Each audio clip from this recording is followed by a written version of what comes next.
So lads, today the referees gave the report on the situation, and it's even worse. It's even worse than I imagined, and it was pretty.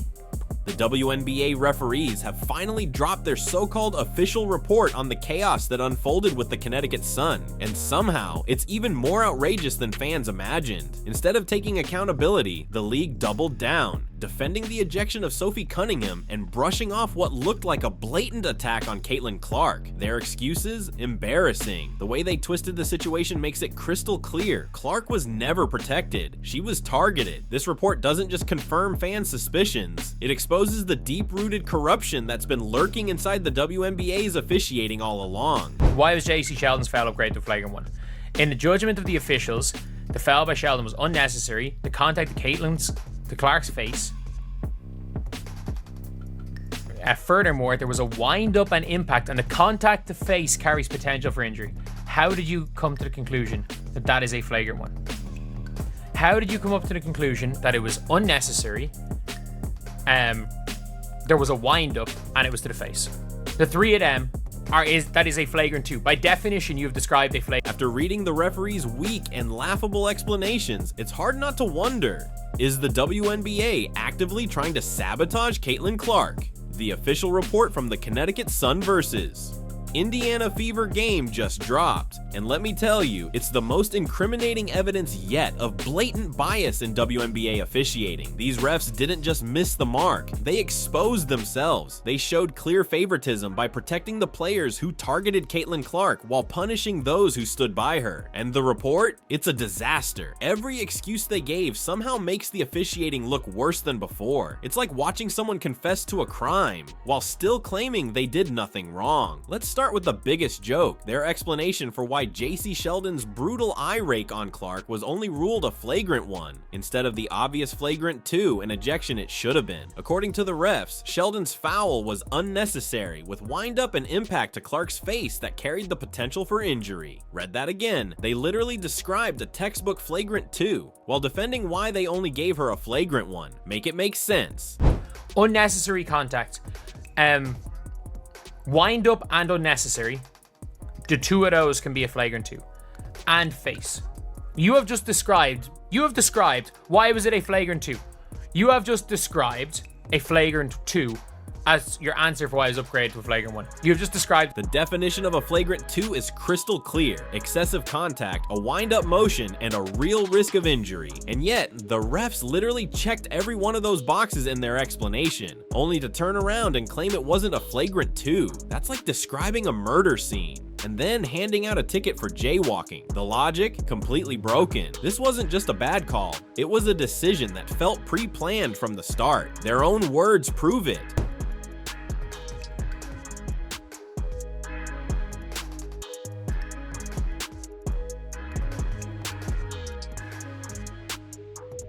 What makes this even more outrageous is that JC Sheldon's hit wasn't even a basketball play.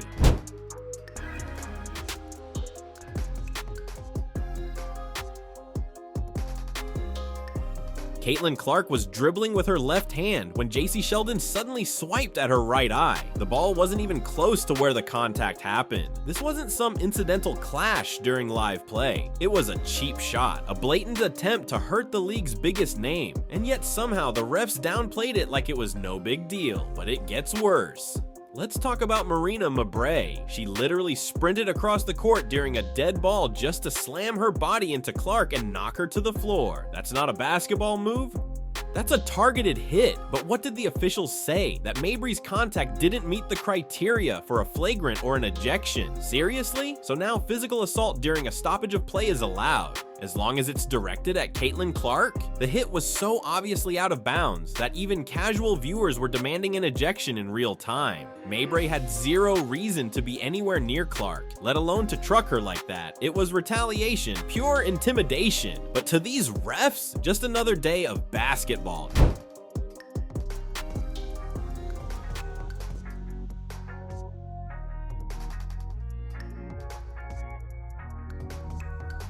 Now here's where the referee report goes completely off the rails. Believe it or not, they actually slapped Caitlin Clark with a technical foul for reacting after being clawed in the eye and then body checked to the floor.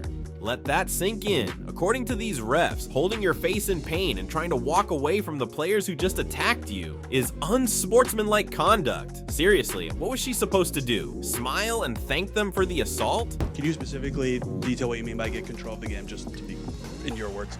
Get control of the game is call the fouls that are actually happening on the floor. Right, and consistently call the fouls that are actually happening on the floor. Okay, not just if somebody swings and misses, right? Consistently call the fouls. The referees didn't just fail Caitlin Clark, they punished her for being attacked. She was scratched in the eye, body checked by JC Sheldon, and blindsided by Marina Mabry, all while holding her injured face. And yet somehow, she was the one slapped with a technical foul. Her mistake? Not taking the abuse quietly enough. It's victim blaming on a whole new level, and it didn't stop there.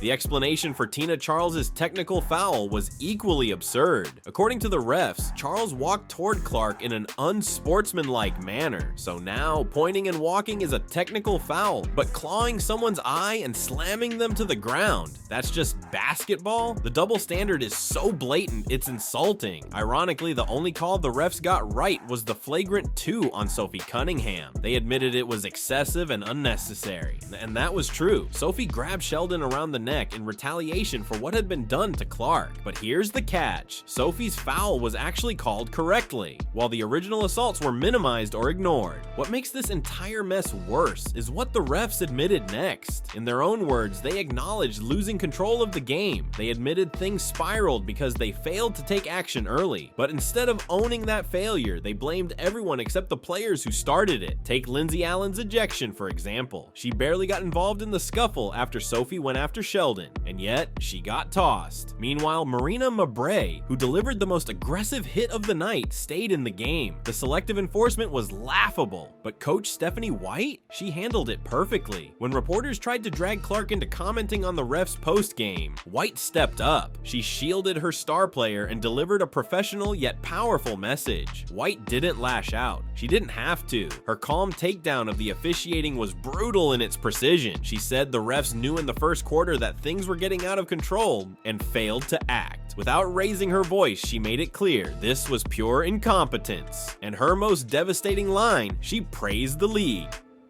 Said the players are getting faster, stronger, and more elite every year, but then dropped the hammer. The officials haven't kept up. It was diplomatic devastation, and the league felt it. White didn't take shots at the WNBA, didn't blame other teams, and didn't make it personal. She isolated the refs as the problem, making it impossible to dismiss her as biased or emotional. And it's not just her. When every coach in the league is sounding the alarm, it's no longer just an Indiana Fever issue. It's a league-wide crisis, a system that's failing right in front of everyone. And the worst part, it was all avoidable. If the refs had simply ejected JC Sheldon for her eye gouging, everything that followed could have been prevented. No retaliation, no chaos, no technicals, just basketball. Instead, by refusing to act, they left the players to police themselves. And Sophie Cunningham, she did what the refs wouldn't. She sent a message loud and clear. If you come for Caitlin Clark, there will be consequences. Sophie Cunningham took the hit because the officials refused to protect the league's biggest star. And this isn't new. Throughout Caitlin Clark's second season, the officiating in her games has followed a disturbing pattern. She regularly takes contact that would easily earn flagrant fouls if it happened to anyone else. But when she reacts, she's the one getting hit with a technical. It's not just unfair, it's predictable. The double standard has become so consistent, it's almost expected, and the damage goes far beyond the court. This isn't just about the WNBA anymore. It's global. Fans around the world are watching how the league treats its top draw, and what they're seeing is flat out embarrassing. When your referees are openly biased against your most marketable player, it doesn't just hurt the product, it shatters your credibility. Social media didn't hold back either. The reaction to the referee report was brutal. Fans are clowning the explanations, calling out the bias, and mocking the league's officiating as a total joke. And when your refs become a meme, it casts serious doubt on the legitimacy of the outcomes. But here's the most damaging part. It forces Clark to change how she plays. Knowing the officials won't protect her, she has to adjust her game, not to compete, but to avoid getting injured. And that hurts everyone, the fans, the team, the league, because when your best player can't play freely, the game suffers. Worse yet, it sends the wrong message to the rest of the league, that it's open season on Caitlin Clark. Go after her, and you'll probably get away with it, but try to defend her, and you're the one who gets ejected. The refs didn't just ignore the danger, they practically painted a target on her back. And let's not forget what's at stake here. Clark isn't just a player, she's the single biggest draw in women's basketball right now. She's selling out arenas and bringing in millions of viewers.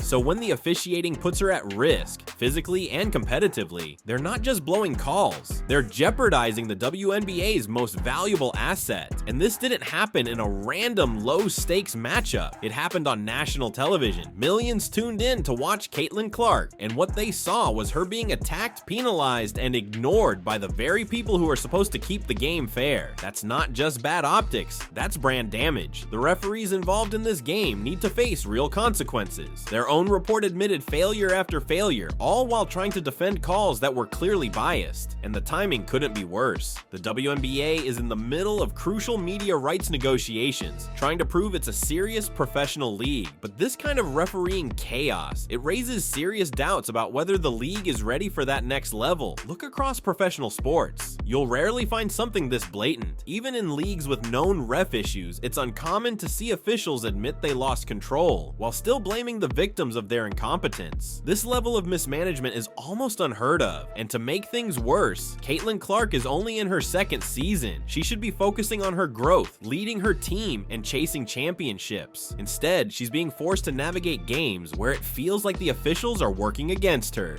Just compare how this situation was handled versus similar ones with lesser-known players. When they get into scrappy moments, refs usually step in and resolve things quickly and fairly. But when Clark's involved, everything explodes, and the calls somehow always make things worse. And yes, the international basketball community is watching. Players, leagues, and fans across the globe are seeing exactly how the WNBA handles its most important talent. And right now, it's not a good look. The way the WNBA is treating its biggest star isn't just a bad look, it's shaping how the entire world views American women's basketball. And this kind of bias, it doesn't just stay locked inside one league, it spreads. It damages the sport globally. What's truly maddening about this referee report is how it doesn't deny the bias, it confirms it. The officials essentially admitted they treat Caitlin Clark differently, and somehow thought that made their decisions reasonable. It's like watching someone confess to a crime while claiming they did nothing wrong. The long-term impact this has on the WNBA's credibility, massive, because when your own refs openly expose their bias in writing, they call every game into question. Fans start to wonder if outcomes are real or just decided in the whistle, and the fact that we even have to ask those questions, that tells you how far the WNBA still has to go when it comes to officiating standards. Legit sports leagues don't have refs admitting to bias while defending it. At the very least, they pretend to be fair. This league didn't even bother.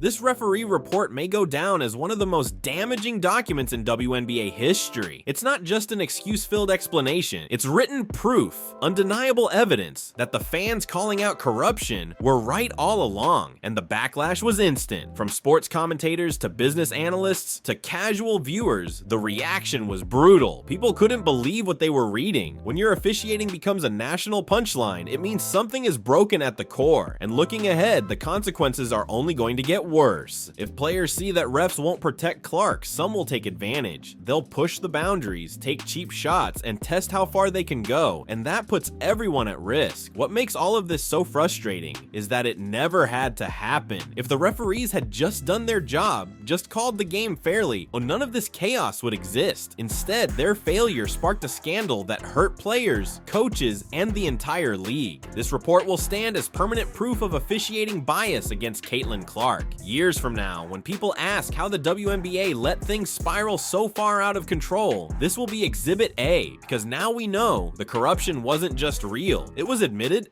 and defended. So what did you think of these ridiculous justifications? Smash that like button, subscribe for more hard truths, and drop your thoughts in the comments below. We're not done holding them accountable.